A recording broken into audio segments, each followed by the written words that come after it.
Thank you for this opportunity, Dr. Korotkov. I met Dr. Korotkov in Bangalore city long back when Dr. Korotkov visited the AS Vyasa University for yoga. And there I met and we conducted a pilot study to measure the energy of homeopathic medicines using his GDB machine. So now I am here to present some other important topics that will explain transforming the medical diagnostics from a biochemical material plane to a dynamic energy plane, where I wish to present the dynamic scientific perspective, which are a new set of scientific hypotheses I am introducing that explains the different perspectives that connect between matter and energy, mind, vital force, and DNA. That will explain many things, including how cancer develops, how DNA regulation takes place, how homeopathic medicines work, and how this energy measurement of vital force can become a possibility for diagnosing diseases in future. So the objectives of this presentation includes how the explaining. Before that, I just wish to introduce myself. I am Dr. Shaji Kudiyat, Vice President, the International Forum for Promoting Homeopathy, and also the Chief Physician and Researcher of DSA Global Medical Center and St. George Homeopathic Research and Development Center in Philippines. drcancer.org is our website. So now the objectives of this presentation include explaining how the mind, vital force, and DNA are interconnected.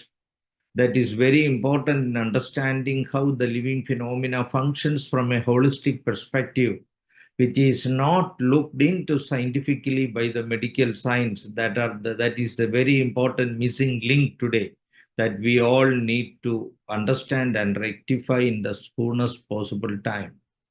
Also, how matter and energy are interconnected, redefining matter.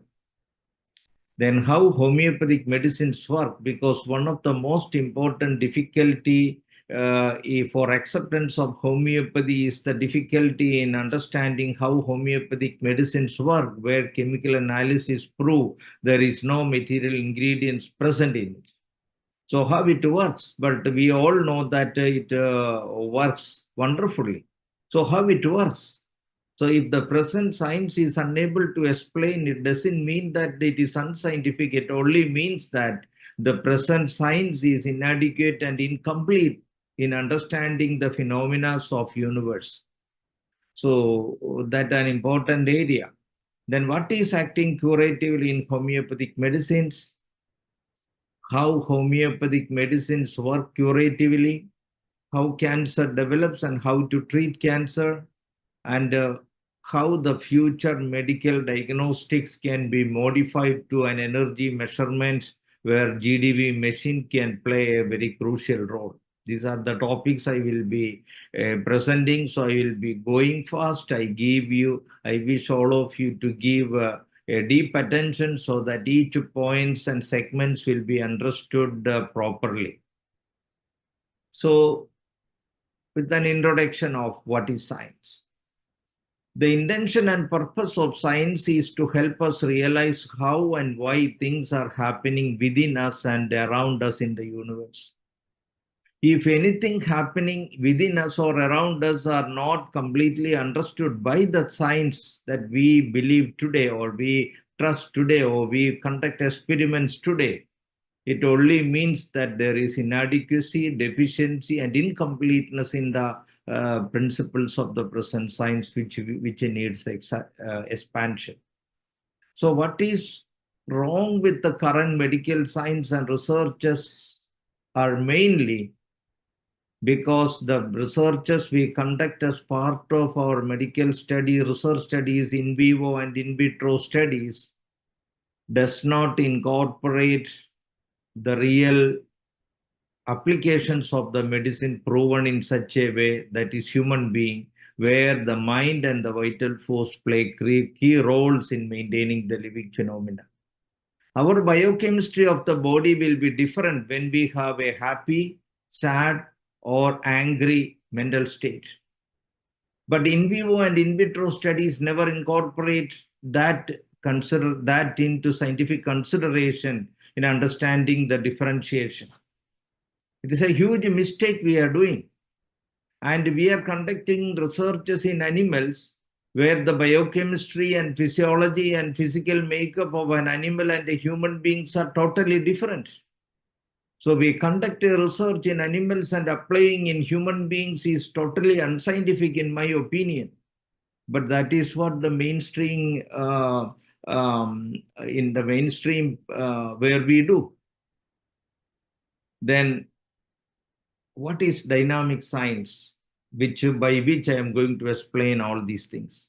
So dynamic science is a set of new hypotheses I am introducing to understand how matter and energy are interconnected, redefining matter in a quantum physics perspective, and also understanding how the mind, vital force, or soul, and DNA are interconnected to define the living phenomena.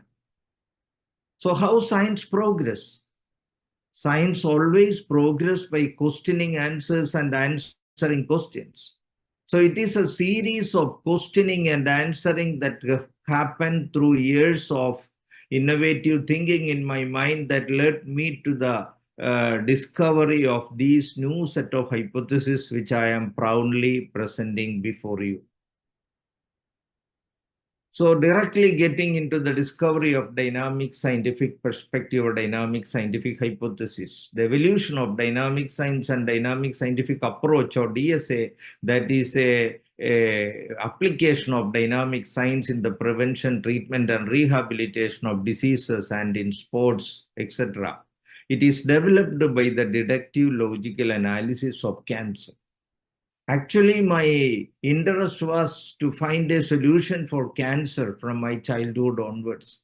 That curiosity led me to innovative thinking process of how cancer develops. So I am presenting the same set of questions that passed through my mind through years of time, where I inquired, studied, researched, and find answers and ask questions again, find answers again, and series of questioning and answering happened that led me to these new hypotheses. So I am introducing these questioning and answering for you to understand how all these evolved. So the first question was, what is cancer? As we all know, cancer is nothing but abnormal fast multiplication of cells. What or who decide the rate of multiplication of cells? We all simply understand it is decided by the genetic information present in the chromosomes in the nucleus of our cells. Now, what are these chromosomes? As we expand one chromosome, we understand that they are made up of kilometers long DNA structures coiled together and compressed together to form a chromosome. So basically, our genetic informations are encoded within the DNA, and a segment of a DNA which is capable of performing a specific function we define as a gene. So how these genetic informations are encoded in our DNA? As we all know, the Watson and Crick model of the DNA structure, it is a double helix structure where there are basic structures where nucleic acids are shared. Four nucleic acids, adenine, guanine, thymine, and cytosine, are shared in pairs. That sequential arrangement of these nucleic acids carry our genetic information in that model. And that is the accepted structure today. And we all follow that in our DNA sequencing technique in identifying and applying in various areas. So taking into consideration, I have another question to ask there. If the sequential arrangement of these nucleic acids carry our genetic information, and these sequencing vary from person to person, Who is directing these nucleic acids to go and sit in that particular order which decides the genetic makeup of that particular individual or species or a living organism in that particular order? Who decides that order? Who is directing these? Who controls that order? So that is an important question for me. And one of the very important hypotheses of dynamic science is an answer to that question. Who decides the sequential arrangement of nucleic acids in the DNA, which decides everything, the genetic makeup of an individual? And before answering that question, I bring to your attention to another important area. My one question, is it visible? My screen is completely visible to you? Is there any obstruction? Somebody can answer me, please. Hello? Can you please answer me? My screen is completely visible to you? Yes, yes, yes. Very good, very good. Everything is very good. So please proceed. Thank you. Thank you. So my question is, what is the difference between a living body and dead body? Or if you divide the death process into 3 stages, before death, during death, and after death, what happens during death that can transform the living body to a dead body? So in order to simply understand, we conduct a simple experiment in a living body and dead body where we believe the the brain and the heart, the two very important organs that help in the creation and maintenance of a living phenomena. So we study EEG and ECG of a living body and dead body. And it simply proves that EEG and ECG are positive in the living body and negative in the dead body. A very simple experiment. We all conduct these things in our ICU, intensive care units, which help us decide whether a patient is alive or dead. But this carries an important message. And the message is that the living body carries an energy that involved in the creation and maintenance of the living phenomena. When that energy leaves or stop exist in the body, that body become a dead body. So this energy component, which is very important in the creation and maintenance of the living phenomena, that decides the difference between a living body and dead body, is totally neglected today by the science in general and medical science in particular. Is a huge scientific mistake in my opinion. That create a lot of difficulties in understanding health or defining health, understanding disease development, and designing a treatment for the complete cure of a disease. So we decided to make legally many diseases declared as incurable disease because the physical studies alone is not sufficient to determine how it developed, and incorporation of these dynamic components never happened to completely reverse it. So they legally declared certain diseases are incurable diseases, and the systems of medicine that are available in the world which are capable of influencing these dynamic components are many countries illegal and never allowed to treat diseases like cancer, which can be simply understood and cured by systems of medicine like homeopathy or holistic systems of medicine. These are huge blunders happening in the world, which we call scientifically much progressed, which needed to be immediately identified and rectified, in my opinion. So we identified presence of energy. What is this energy? Under the physics, they define with the 3 parameters for the identification of energy, which we call frequency, wavelength, and amplitude. Frequency is the number of waves produced in 1 second. Wavelength is the length of a wave. Amplitude is the vertical height it travels from the middle portion as per the physics. So every energy has a unique frequency, wavelength, and amplitude. So with this, I defined the new hypothesis of dynamic science, connecting the DNA structure and the presence of the energy which appears in a wave-like form. So when we compare the two-dimensional picture of a DNA and a wave, we can see the DNA has a wave-like appearance and incidental observation of the presence of energy that is a very determining factor in creation and maintenance of the living phenomena. So the new hypothesis state like this. The question was, who controls the sequential arrangement of the DNA that controls the genetic makeup? And my answer is that the sequential arrangement of nucleic acids in the DNA that carries our genetic information is nothing but a physical proportionate expression of the frequency, wavelength, and amplitude of the energy or the vital force or the spirit that creates and maintains the living phenomena in that organism or in that living organism. So if we can modify the frequency of the vital force of an organism, we can make a proportionate changes in the DNA also, if this hypothesis is right. So the next question is it possible to modify the frequency of our vital force?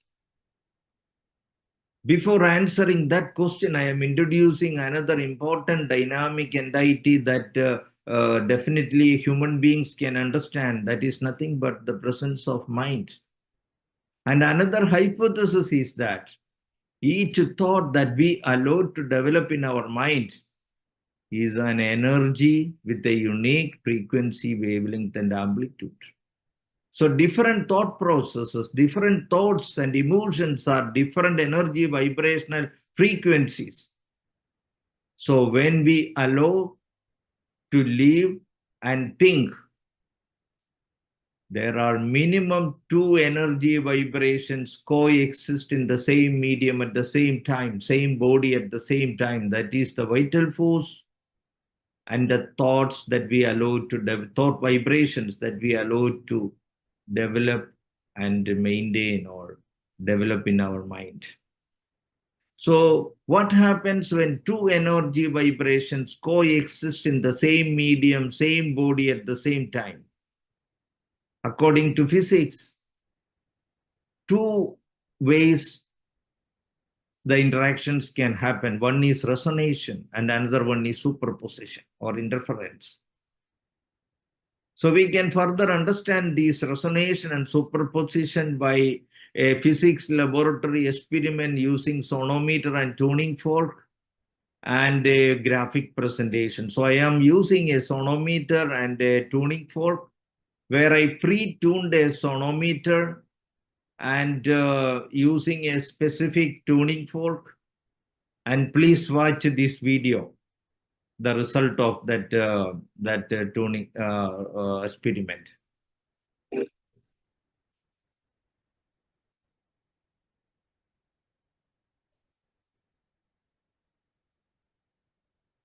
This is resonance.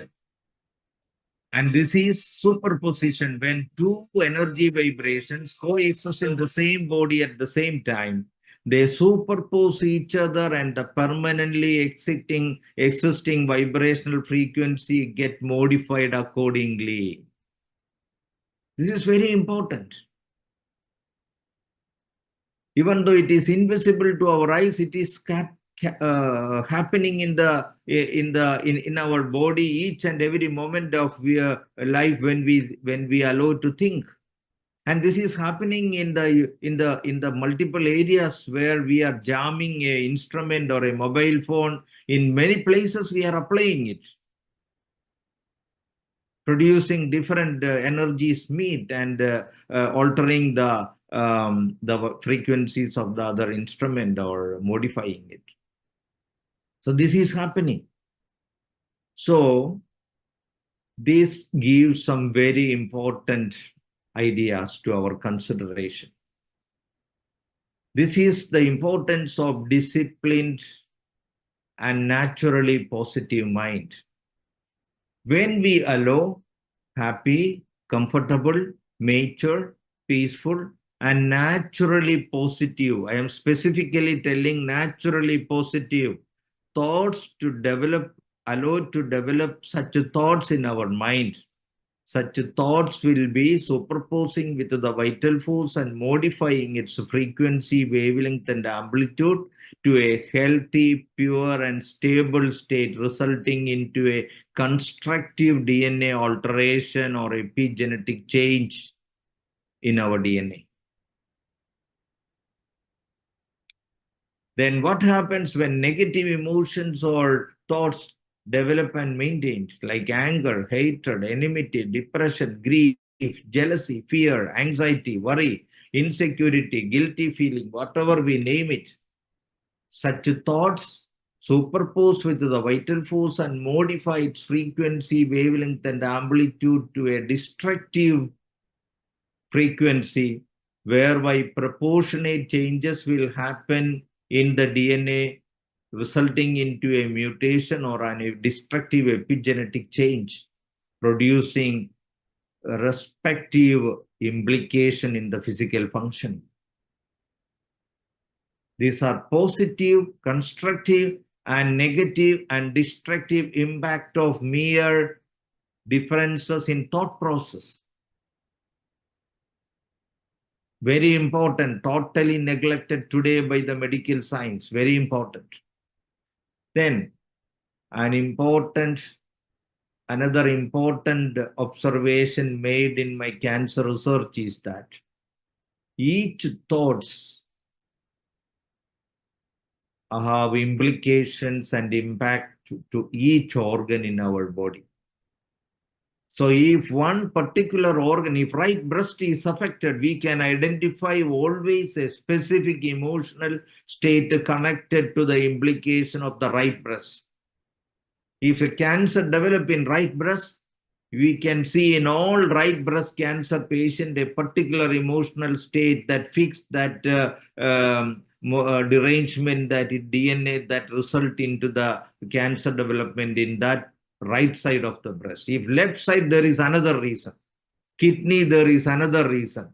In the stomach, there is another reason. Lungs, there is another reason.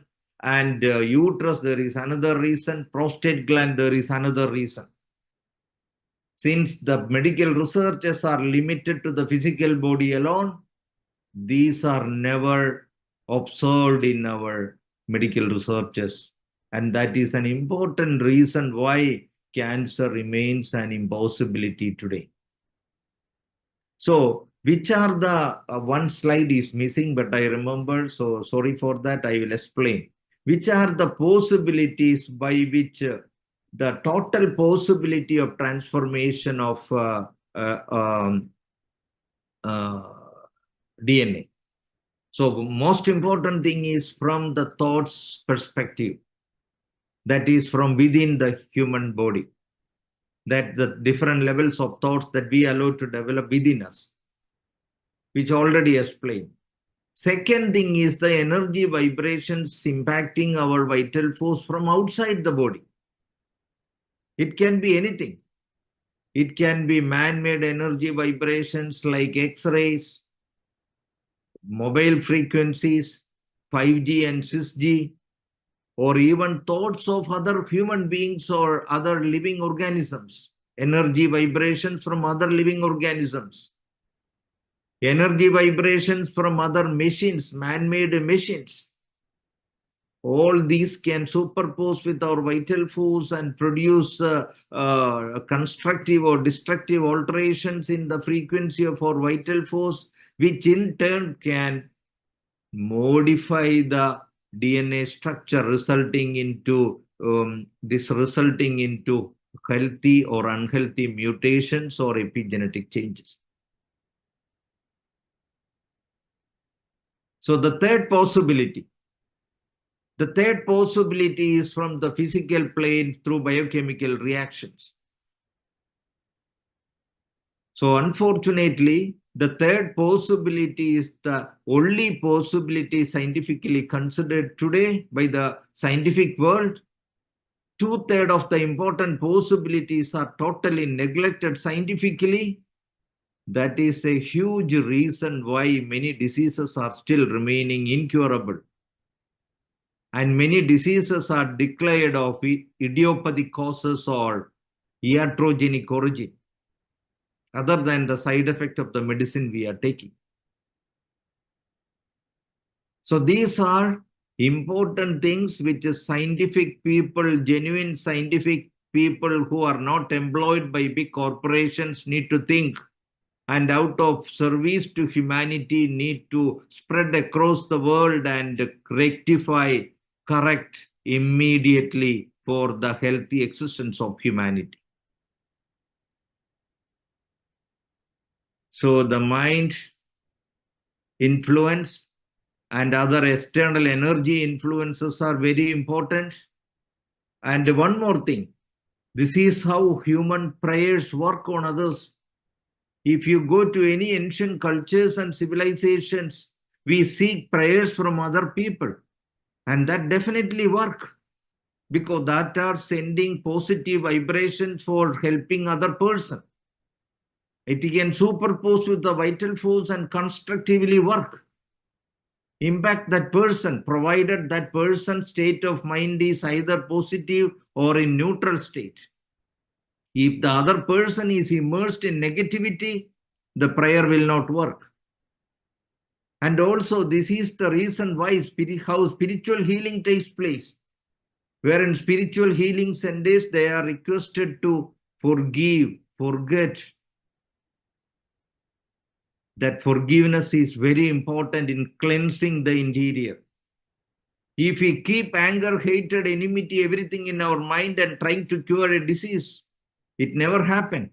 Because this negativity has negative impact on our vital force, which will be definitely imprinting its proportionate derangement in the DNA, and that will be expressed in the functional plane as diseases. So that is how spiritual healing takes place. If you go to any spiritual centers, the first thing is forgiveness. And that is the science of spiritual healing also. Now, I get into homeopathy side. So one segment is over, and I will conclude everything later on. The second segment is understanding homeopathy. My friend already introduced homeopathy to you. So I give a very brief introduction only. So I will pass through that slides very fast. Homeopathy is invented by a German physician, Dr. Christian Frederick Samuel Hahnemann, who lived between 1755 and 1843. Homeopathy word originates from two Greek words, homeos meaning similar and pathos meaning suffering. Homeopathy means similar, suffering meaning. Through our medicine, we are trying to create a similar disease, identical to the disease condition in a sick person, and that result into a cure. I will explain how it happens as we go through. So India leads the world today in producing the most number of homeopathy doctors in the world, and even though homeopathy was originated in Germany. The important sources of homeopathic medicine include plant kingdom, animal kingdom, mineral kingdom, no source. They are nothing but disease products, sarcodes. They are nothing but healthy products from human beings and animals. And imponderabilia, they are nothing but energy sources like X-rays, like sun rays, lunar rays, like that. So I'm not going to the details of that. So these are just for your information, the sources of homeopathic medicine. Now, the important principles and doctrines of homeopathy, the most important philosophy or the law by which every homeopathic prescription happens is the law of similia similibus curandum. Then the concept of vital force. In homeopathy is a holistic system of medicine. We believe this vital force, which is an energy level entity, that is involved in the creation and maintenance of the living organism. Then the miasms. Miasms are nothing but a destructive forces either from the physical plane or from the energy plane that are deteriorating, influencing the vital force to derange it from a healthy range of frequencies or a healthy state to an unhealthy range of frequencies or to an unhealthy state.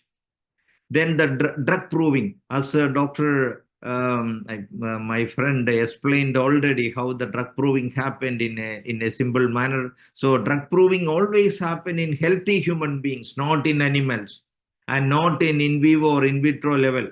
And this is very important. And here the advantage is that we get both the subjective and objective symptoms. When we prove in laboratory or in an animal, we get only objective signs and symptoms, never subjective symptoms. Subjective symptoms are of very importance in a drug proving.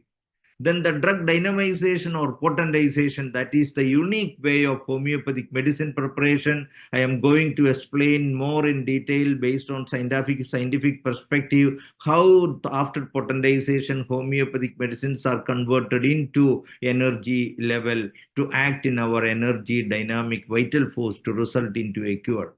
Then the individualized treatments. All homeopathy, it is not disease specific but patient specific treatment, and that is the scientific way of treating. So RCT studies are not so scientific for holistic systems of medicine. So case studies should be the way holistic systems which are individualized in nature should be studied scientifically. Then the law of direction of cure. We have a specific direction of homeopathic cure, which states that the cure happens from the most important organ to the least important organ, from inside to outside, from the reverse order of their appearance. And the reverse order of their appearance, meaning the last developed will disappear first and the first developed will disappear last. So the advantages of homeopathic medicine in a nutshell: no side effects, safest medicine known to the medical science, increases or corrects the immunity of the body, the most important advantage. Then it is a holistic medicine that should be every system of medicine, genuine medicine, individualized medicine and patient-specific treatment, good against both the bacterial and viral infections, no danger of microorganisms becoming resistant against homeopathic medicine. All homeopathic medicines are proven in human beings. Medicinal management is possible against many surgical diseases for which surgery is now done nowadays. Treatment for skin diseases without suppressing them. Treatment against autoimmune diseases, which conventional treatment says no treatment. And best sports medicine and preventive homeopathic medicines are applying is also very wonderfully working. We all notice that in COVID-19 period, arsenic album 30, a homeopathic medicine declared for as preventive medicine by the government of India, Ministry of Ayush, is one of the most popularly used preventive medicine for COVID-19 very effectively. Indian government research studies proved 99.3% effectiveness for arsenic album. So now, how homeopathy become the energy medicine? It is the most important energy dynamic or spiritual medicine in the medical world. How it become energy medicine, how homeopathic medicine works, how homeopathic medicine act curatively and defining matter based on quantum theory. So we are coming to one by one. So what is matter? Today we understand matter based on atomic theory. Atomic theory is one of the hypotheses we introduced in the process of understanding the activities and chemical reactions happening within and around us. But that failed to explain so many things, other things. So that is why even quantum theory was developed, where the energy concept is there. So the first concept of atom was introduced through two Greek philosophers, Leucippus and Democritus. And they defined atom stating that it is the end, uncuttable, end unit of a matter, which is not further divisible anymore. But you look into the present atomic structure, where subatomic particles are there, that itself means the real meaning of atom and the concept of atom we perceive today are totally different. What Lucifer and Democritus introduced and what we study today are entirely different. So we need to redefine matter. So in dynamic scientific perspective, we are redefining matter, stating that an atom is nothing but a vibrational unit with a specific frequency, wavelength, and amplitude, which is spinning in its own axis, remaining stable. So different elements have different atoms where the fundamental units of frequency, wavelength, and amplitude are varied. And in solid state, these vibrational units are heavily compressed and arranged in unique matters in order, which result that uniqueness of its arrangement decides it is whether it conducts electricity or not, many physical properties. And in liquid state, it is loosely compressed. In gaseous state, it is very loosely compressed. In space, it is not at all compressed. And planets are places where we can see compressed forms of these atoms in solid, liquid, and gaseous form.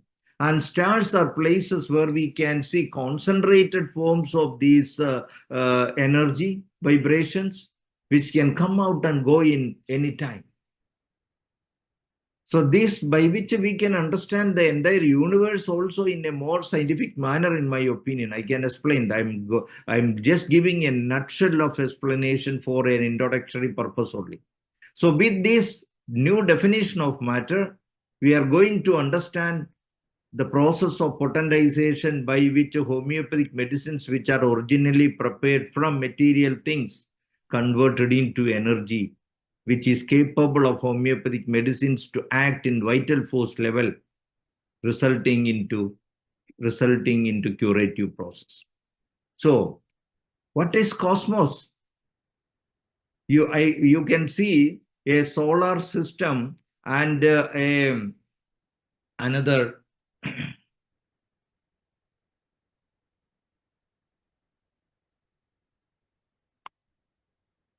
picture of an atom as taken with atomic, there is a name called, I forget that name, sorry. Atomic, sorry, leave it. So that there is a specific, this is what is available in the internet and everywhere. So these two pictures are there.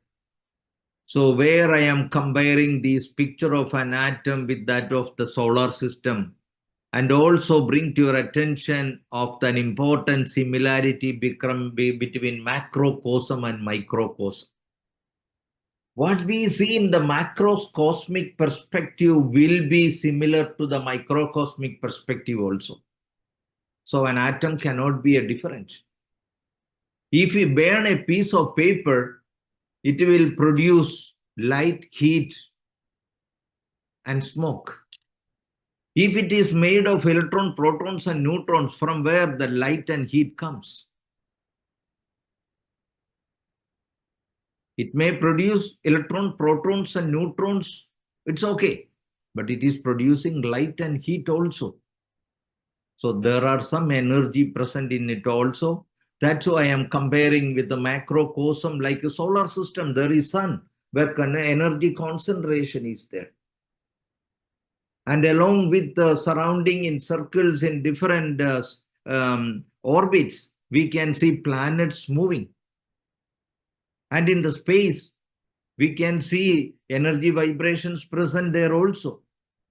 So if you take an atom picture like the, or a picture which they say an atom, in my opinion, the center of the nucleus is nothing but a sun-like concentrated energy.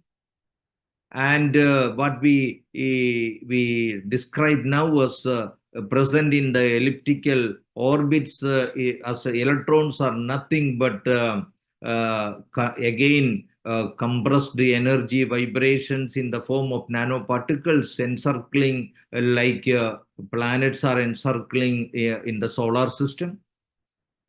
So in microcosm also, the same arrangement is visible and present, in my opinion, as present in the macrocosm.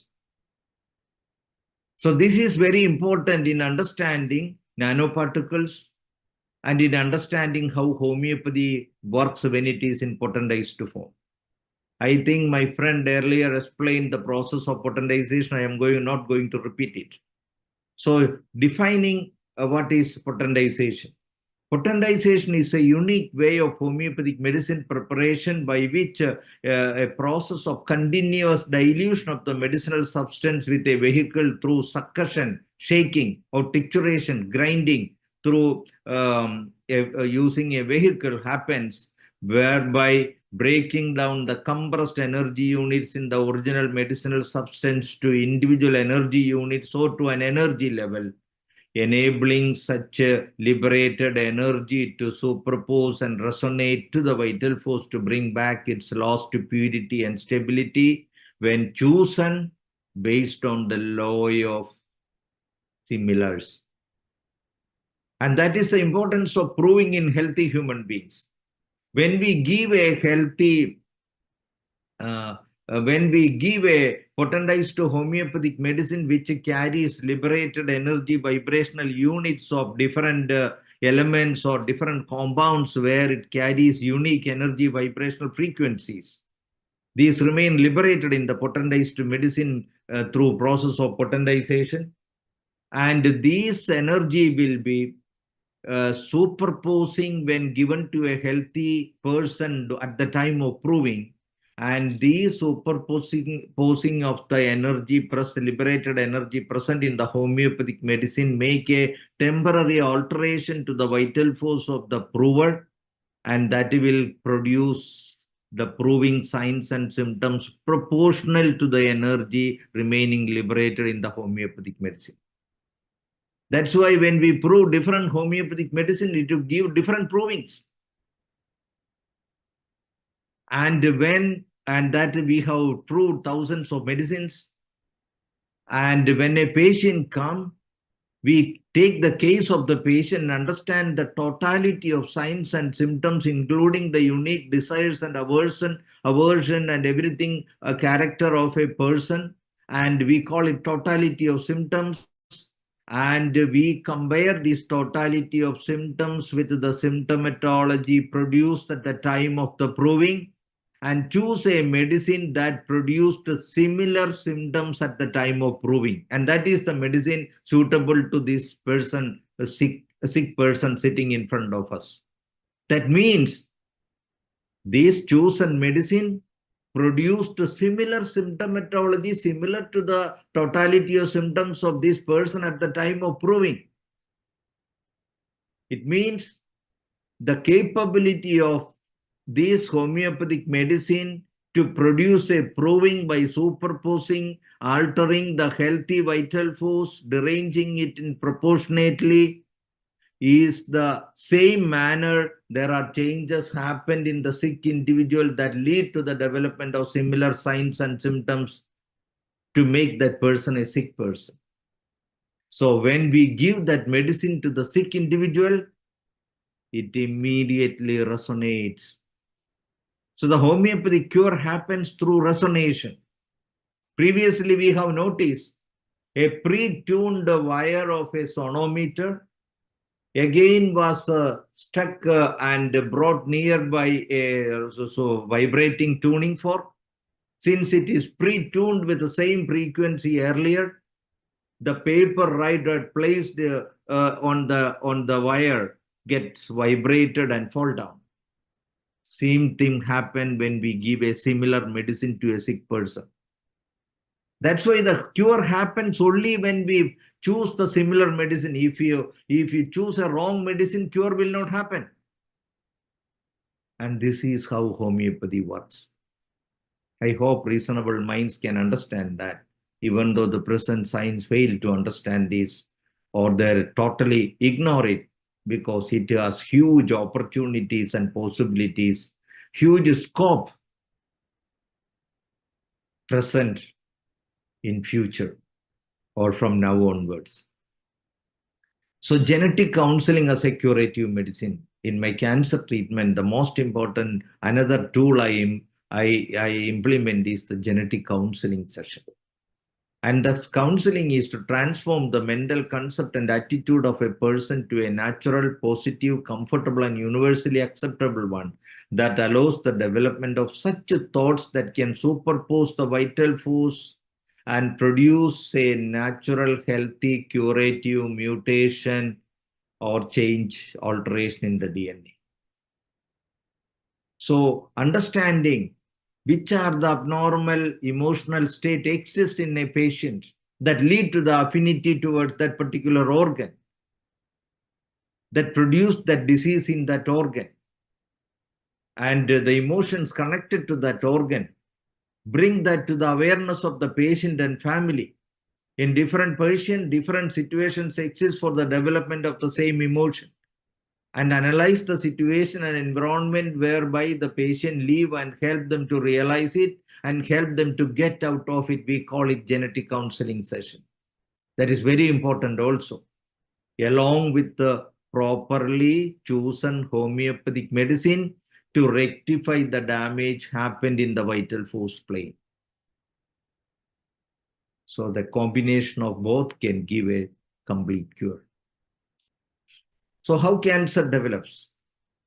Cancer develops through the destructive DNA alteration or mutation through mind, vital force, and body, through physical plane.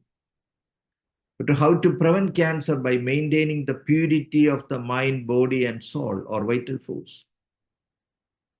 So how to manage cancer? This is the DSA methodology, which whereby I apply this methodology. The step one is not medicine. The step one is understanding the maintaining causes of cancer by case taking and analysis, help the patient and family to realize it by proper counseling and help them to get rid of it, help the patient to maintain the mind at the natural, positive, healthy state through the help of yoga, meditation, prayers, and proper understanding.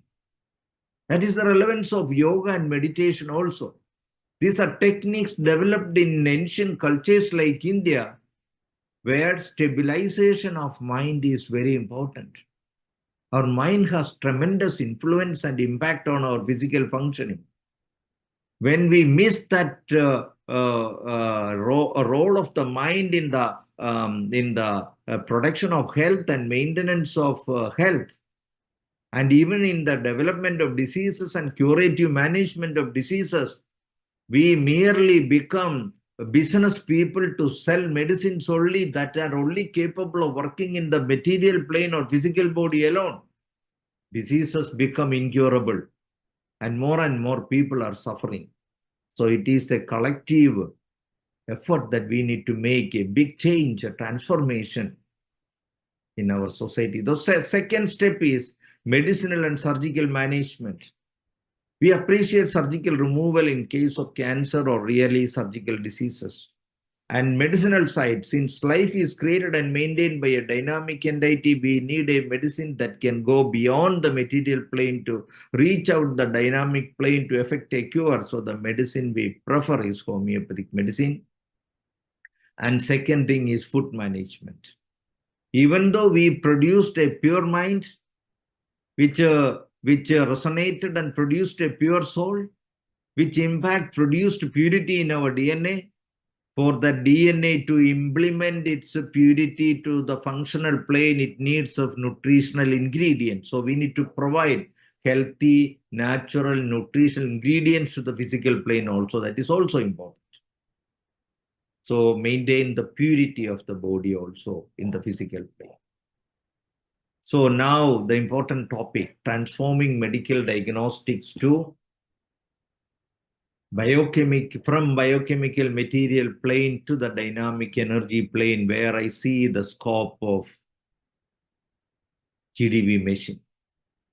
So there is definitely a need for scientific furtherance from material or linear science to non-linear or holistic science. The GDB machines can utilize to measure the energies of healthy human beings and during different disease conditions and organ affinities. And we, through continuous researches, can standardize the healthy range of energy in various in joules or in various energy measuring units. And that can act as a comparison, like we compare biochemical sugar values, cholesterol values, where there is a range is there. Similarly, in a healthy state of every human being, we can identify through continuous thorough research, measuring the energy of different living organisms and different human beings of different sexes and different ages. We can measure and standardize the energy of healthy human beings. And we can also differentiate and by measuring the energies of sick individuals affected with the different diseases and organ affinities, which can also be measured and identified. So we can transform the invasive biochemical drug-letting chemical analysis into merely placing a finger in a place where our energy can be measured and diagnosis can be measured, and there is a huge transformation awaiting in medical diagnostics. So GDB machine can be a very important tool for that. I'm bringing to your awareness. And so along with other important information I shared with you, this is also I am sharing for the future benefit of humanity. So likewise, we can measure the energy content of each and every homeopathic medicine and different potencies. So the medicine choice also can become more easier. So with this, I conclude with my take-home message. And the messages are very simple and important. Medical science needs to be furthered to holistic science, from material or linear science to holistic or non-linear science. And homeopathic medicine works in an energy plane, and mind, vital force, and DNA are interconnected. That interrelationship is the most important factors that decide the health of an individual. This relationship is the one creating diseases in our body. The same relationships in its entirety should be utilized in the curative management of diseases, rather than selling mere physical medicines that will create only physical changes, where we are mimicking a normalcy by altering in the biochemistry and altering the intermediate biochemical thing to another thing, so that that chain reaction will not complete. But the initiation happens, only the ending is not happening, but the disease never gets cured. That is the reason we need lifelong medication now. Cure never happens. So thoughts has immense influence on our DNA and regulation and DNA regulation. So in cancer development and in the cure of cancer, yoga, meditation, understanding the emotional state and counseling, along with the dynamic medicines and judicious application of surgery become very important. GDB machines can be very important tool in the measurement and transformation of medical diagnostics from the current biochemical material plane to dynamic energy plane in the future. And with this, thank you very much for your patient hearing. Please keep in touch. I appreciate your comments and opinions. Dr. Korotko, please begin with your opinions.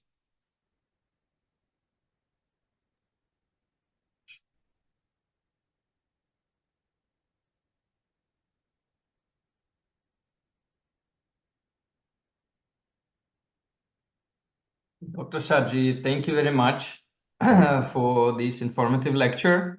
Well, we all, cross fingers that your messages will be heard, because they are very important for the development of the humankind and for the medicine in all the countries worldwide.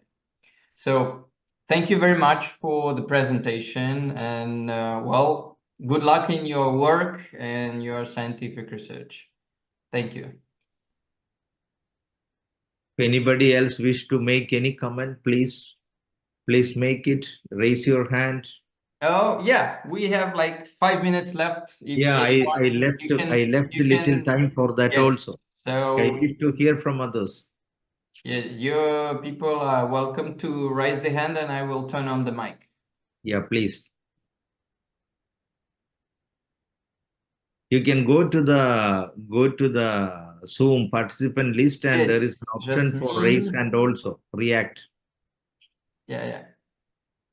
Yeah, somebody's raised hand, Jasmine. Yeah, hello, sir. I'm a Yes. PhD of homeopathy, also Oh. doing the same research work, almost same research work. Oh, thank you. Where are you from? From Rajasthan. Oh, thank you. I would like to connect you because your insights were very helpful. Yeah, definitely. Keep in touch. Thank you for that. Yeah.